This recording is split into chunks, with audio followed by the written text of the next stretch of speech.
28শে December 2024। আমরা এখন রয়েছি বর্ধমান শহরের কাঞ্চননগর থেকে মাত্র 4 কিলোমিটার দূরে অবস্থিত বিখ্যাত মানা চর এবং ফরেস্টে।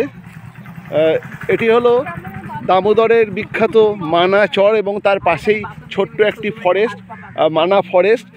এই জায়গাটি বর্ধমান শহরের কাঞ্চননগর থেকে মাত্র 4 কিলোমিটার দূরে অবস্থিত, অর্থাৎ শহরের কোলাহল থেকে একটু মুক্তির আশায় ছোটোখাটো পিকনিকের জন্য খুব আদর্শ এই জায়গা মানা চর এবং ফরেস্ট। মানে দেখতেই পাচ্ছেন বেশ কিছু গাছ এক জায়গায় লাগানো হয়েছে এবং সেটিও বেশ কয়েক একর জুড়ে, এবং সেই জায়গার ভেতরে বিভিন্ন পিকনিক হচ্ছে, মানে অলরেডি পিকনিক চলছে। ওই দূরে দেখুন পিকনিক চলছে, আর সামনেই মানার চর। চলুন মানা চরটা ঘুরে দেখি। কেন এখানে আসবেন? যখন আপনার পকেটেতে খুব একটা বেশি পয়সা থাকবে না এবং ঘরের স্ত্রী মেয়েরা অত্যাচার করবে, বিভিন্ন জায়গায় ঘুরতে নিয়ে যাওয়ার বায়না করবে, তখন গাড়িতে চাপুন এবং সোজা চলে আসুন শহর বর্ধমান থেকে মাত্র 8 কিলোমিটার দূরে অবস্থিত এই মানা ফরেস্ট এবং চরে।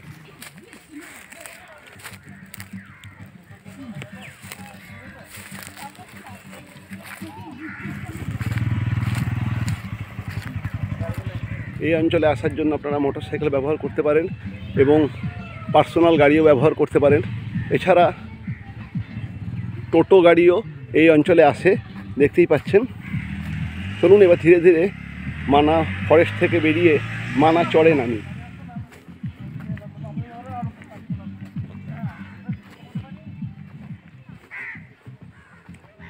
আমি ধীরে ধীরে মানা চরের দিকে নামছি।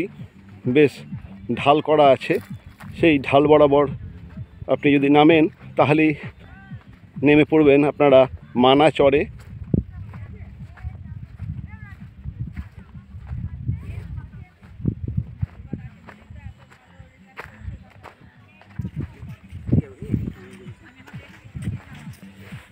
মানাচর বর্ধমান শহরের গৈতানপুর পঞ্চায়েতের দামোদর নদের একটি চর।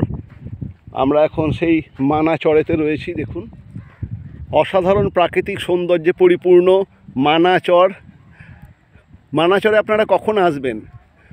যখন শহরের জীবনযাত্রায় আপনারা ক্লান্ত হয়ে পড়বেন, যখন পরিবারের চাপে আপনাদেরকে স্বল্প সময়ের জন্য কোথাও ঘুরতে যেতে হবে, যখন মেয়ে বউ আপনাকে ফোর্স করবে কোথাও ঘুরতে যাওয়ার জন্য, হয়তো আপনার দূরে কোথাও যাওয়ার সেই সময় ব্যবস্থা নেই, তখন চলে আসুন মানা চরে। দামোদরের মুক্ত বাতাস খান এবং এই ছোট্ট জঙ্গলকে একটু ঘুরে দেখুন। দামোদর নদ এবং তার এই চরটাকে একটু উপভোগ করুন। বেশ কিছুক্ষণ সুন্দর সময় আপনার কেটে যাবে। বস্তুত বর্ধমান শহরের অধিবাসীরা মানা চর এবং সংলগ্ন এই ছোট্ট জঙ্গলটিকে বা মানা ফরেস্টকে পিকনিক স্পট হিসেবে ব্যবহার করলে আপনারা ফেরি করে ওইদিকে গৈতানপুর পঞ্চায়েতের গৈতানপুর গ্রামেও যেতে পারেন। চলুন ধীরে ধীরে এগিয়ে যাই। হ্যাঁ গো দিদি, ওই দিকটাও গৈতানপুর? ওইটাও গৈতানপুর? হ্যাঁ এইটা, হ্যাঁ ওইটা গৈতানপুর, এটা গৈতানপুর মানা।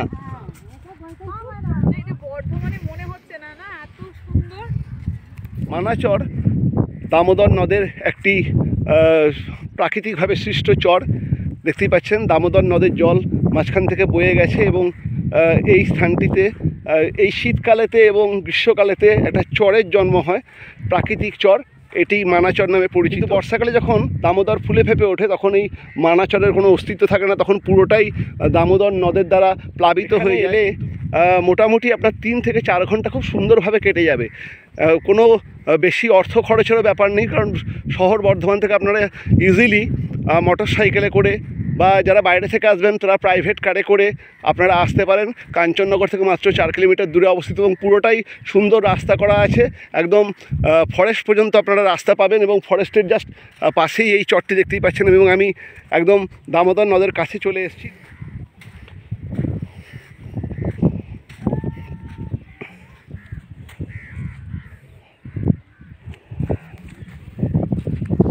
একটু দামোদরের জল হাতে নিই।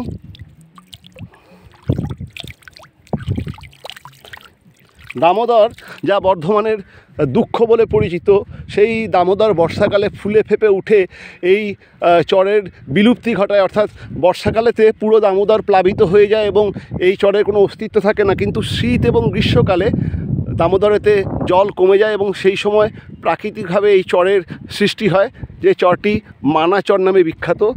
মানাচরেতে যাজ্ঞসেনী এখন উড়ুং পুড়ুং করে ঘুরে বেড়াচ্ছেন। যাজ্ঞসেনী কেমন আছেন? খুব ভালো।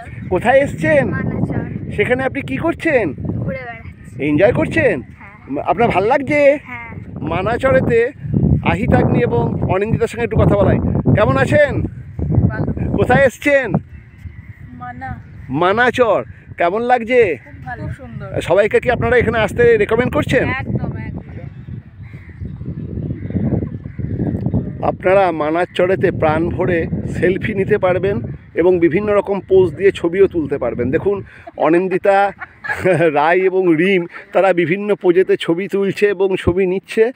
আর সামনে দেখতেই পাচ্ছেন একটা ফেরি দামোদরের এপার ওপার করছে। আপনারা মাত্র 10 টাকার বিনিময়ে এই ফেরিটি নিতে পারেন এবং ফেরি করে নদীর ওই তীরে যেতে পারেন এবং সেখান থেকে আবার ইচ্ছা করলেই আবার এই তীরে আপনারা আসতে পারেন।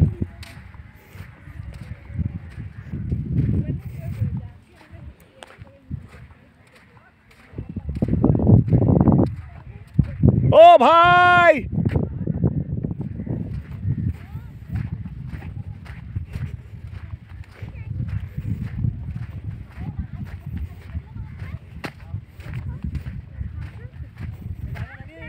হ্যাঁ হ্যাঁ, তোমরা আবার এখন এদিকে আসবে তো?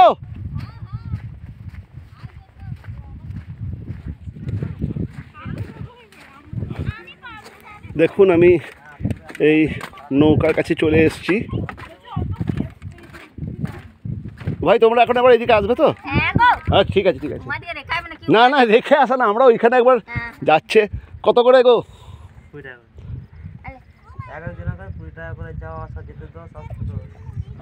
এখন আমরা এই যে নৌকাটি দেখছেন, এই নৌকাটি করে আমরা একটুখানি দামোদর পার করতে যাচ্ছি। গৈতানপুর মানা এবং গৈতানপুর গ্রাম, এই দামোদরের এই অঞ্চলটি পারাপার করতে আপনার ফেরিতে যাতায়াতে 10-20 টাকা, অর্থাৎ যাওয়ার জন্য 10 টাকা এবং আসার জন্য 10 টাকা, মোট 20 টাকা আপনাকে দিতে হবে ফেরিতে। এবং খুব, যদিও মাত্র 2 মিনিটের পথ, কিন্তু খুব সুন্দর। আপনারা একবার দেখুন। এই দিদিরা বাজারে গেছিলেন, তারা এখন বাড়ি ফিরছেন, আর আমিও তাদের সঙ্গে সঙ্গে গৈতানপুর গ্রামের দিকে পা বাড়িয়েছি। যদিও আমি গৈতানপুর গ্রামে যাব না, আমি এই দামোদরটাকে একটুখানি পরিভ্রমণ করছি। দেখুন, অপূর্ব লাগছে।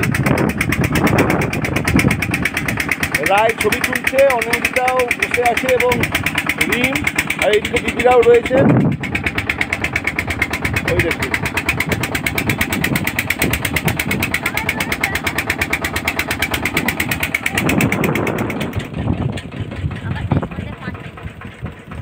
বিকেল 5টা পর্যন্ত চলে। না না, তারও বেশি চলে।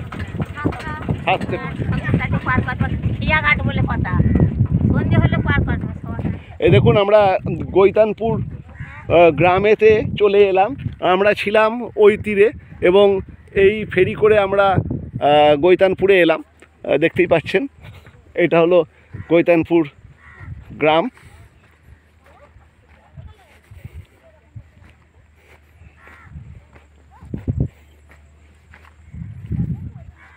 দামোদরের এদিকের অঞ্চলটিও একটু আপনাদের দেখিয়ে নিই। দেখতেই পাচ্ছেন,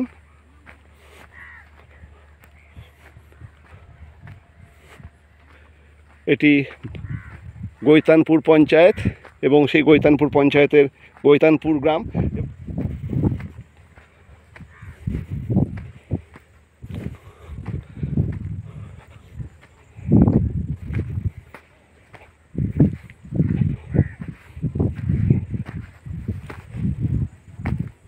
দিকে দেখুন, কাশফুল, কাশগুলো সব ফুটে রয়েছে এবং এবং এই দামোদরের এই তীর লাগোয়া বেশ কিছু অঞ্চলে এখন দেখছেন আলু চাষ হচ্ছে। অসাধারণ সুন্দর প্রাকৃতিক পরিবেশ। দেখুন, তখন মানাচর এবং ফরেস্ট আপনারা ঘুরতে আসবেন, অবশ্যই এই ফেরি করে গৈতানপুরের মানে গৈতানপুর গ্রাম, মানে দামোদরের এই দিকের তীরে আসতে ভুলবেন না। মাত্র 10-20 টাকা, অর্থাৎ যাতায়াতে মোট আপনার 20 টাকা পড়বে। আপনি ইচ্ছা করলে এখানে বেশ কিছু সময়ও কাটাতে পারেন। আবার যখন এই নৌকা বিপরীত দিকে ফিরে যাবে আপনাকে নিয়ে যাবে। মানে এই নৌকাটি, এই ফেরিটি কন্টিনিউয়াস চলাচল করার কাজে কোনো অসুবিধা নাই। আমরা আবার গৈতানপুর গ্রাম থেকে গৈতানপুর মানার দিকে যাচ্ছি। যে নৌকাতে আমরা এলাম সেই নৌকাতে আবার ফিরছি। আমাদের সঙ্গে আবার নতুন যাত্রীরা উঠেছে।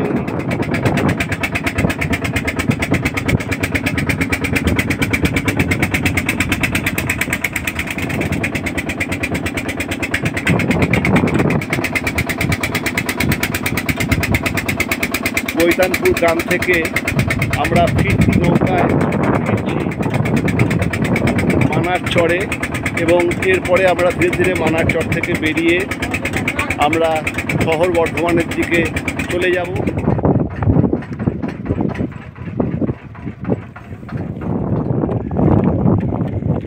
আমরা আবার মানার চরে চলে এসেছি। অনিন্দিতা একটুখানি দামোদরের জলেতে পা ভিজিয়ে নিচ্ছে। আপনারাও এই জিনিসগুলো এনজয় করতে পারেন।